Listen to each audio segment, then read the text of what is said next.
umaga. Andito ka ngayon para malaman kung paano mag-upload ng material sa classroom. Okay, para magamit mo sa estudyante mo. Okay, dito na tayo. Open mo lang yung app ng Preplay. Okay. Alright. Since wala akong klase ngayon, okay, ito na lang yung i-click natin. Bukas pa yung klase ko eh. So, ito, enter classroom lang. Okay, i-close lang natin yung camera kasi ayaw kong mag-enter sa classroom na open yung camera. Pag andyan na yung student, yan, pwede na. Nag-open ako. Okay, enter classroom. Okay, dito tayo sa tools.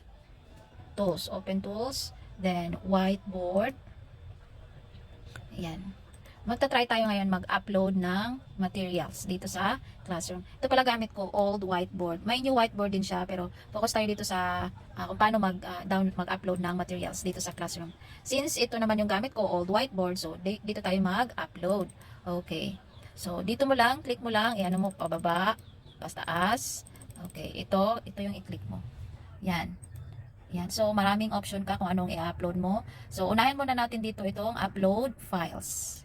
Upload files. Okay, choose files. Yan. Okay. Ito yung hanapin natin yung materials natin. Okay. Ito yung materials ko. Yan. Yan, movers. Click mo lang, tapos open. Yan. Upload and send. Okay, upload. Alright. Pag malakas yung internet talaga, dire-diretso yan. Yan parang ano pa, medyo mahina.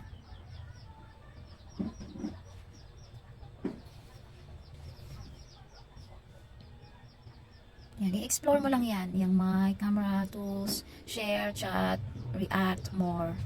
O more, marami kang mag-click dyan. Then, leave. Explore mo lang yung classroom. Ayan na, uploading file. Mahina talaga.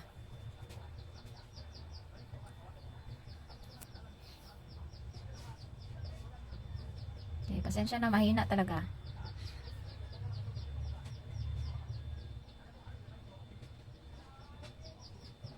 Yan lang kasimple.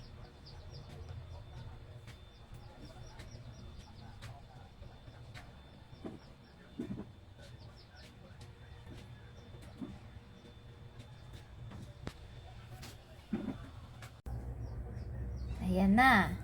Ito na siya. Matagal siya kasi maano kasi yung files niya, bigat. Okay, ito na siya. So, this time mag-try naman tayong mag-upload ng link sa YouTube or audio. Mag-upload tayo ng ng audio. So, dito tayo sa YouTube. Okay, wait. Kukunin ko pa yung link ng okay, dapat pag mag-upload kayo ng link or gagamit kayo ng link from YouTube, kunin nyo muna yung link, no? Tapos, dito nyo yan, and i-paste nyo lang yung link. Tapos, yun. Yan. Okay, uploaded na. Ayan na yung link from YouTube na kinuha ko. Okay. So, that's it. Thank you for watching.